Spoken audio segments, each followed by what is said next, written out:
Hi there! Today I will be guiding you through how to generate images for free.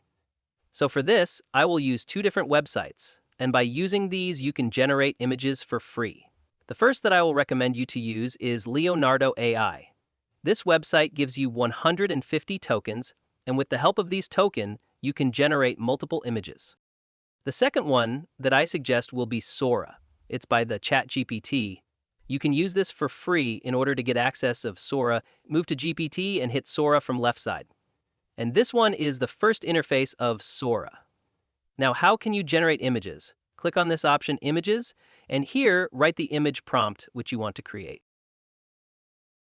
And let me write. After writing, hit this arrow. Now it's saying to use a username for create image, so write any random username. Now it starts generating images. In order, check, click, and option My Media, and here you can see it is now generating. Now how can you do it in Leonardo? In Leonardo, click on this icon image and write your prompt. Just like my prompt is already written, so that's why I will hit Generate. Now it will start generating.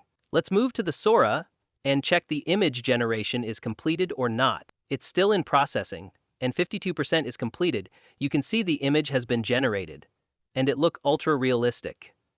In order to download, click on these dots and tap on the option Download and download it. Now let's move to Leonardo, and here you can see the images are generated. You can download these images in Leonardo easily, and these were the website which allows you to create images for free.